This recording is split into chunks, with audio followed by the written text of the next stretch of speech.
Super star Krishna చాలా gap తర్వాత నటిస్తున్న శ్రీశ్రీ మూవీ ఆడియో ఫంక్షన్ నిన్న రాత్రి శిల్పకళా వేదికపై అత్యంత ఘనంగా జరిగింది. ఈ వేడుకకు ముఖ్య అతిథిగా వచ్చిన ప్రిన్స్ మహేష్ బాబు తన తండ్రి కృష్ణపై ఆసక్తికర వ్యాఖ్యలు చేశాడు. సూపర్ స్టార్ కృష్ణకు నాకన్నా వీరాభిమాని మరెవ్వరూ లేరు. నాన్న గెటప్ చూసి ఆశ్చర్యపోయాను. నా చిన్ననాటి రోజులు గుర్తుకు వస్తున్నాయి అంటూ తన తండ్రిని ఆకాశానికి ఎత్తేశాడు మహేష్. ఇదే సందర్భాల్లో మరో అతిథిగా పాల్గొన్న కృష్ణంరాజు మరికొన్ని ఆసక్తికర వ్యాఖ్యలు చేశాడు.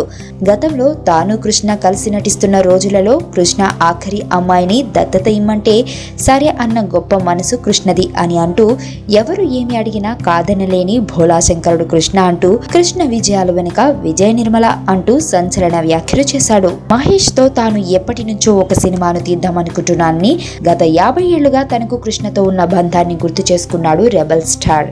మరో ఆశ్చర్యకర విషయం ఏమిటంటే ఈ సినిమాలో కృష్ణతో జంటగా నటించిన విజయ నిర్మల వీరిద్దరూ ఇప్పటి వరకు 48 సినిమాలలో కలిసి నటించడం మరొక రికార్డు అన్న విషయాన్ని బయటపెట్టాడు.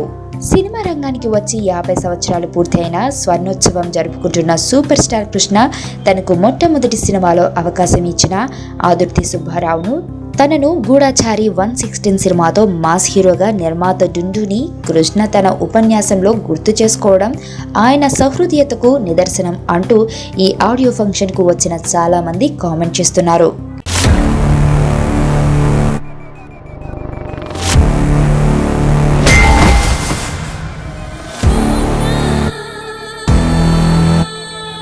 ఎర్రతోలు కదా స్టైల్గా ఉంటాడనుకుంటున్నావేమో. Mass ఊర్రా mass.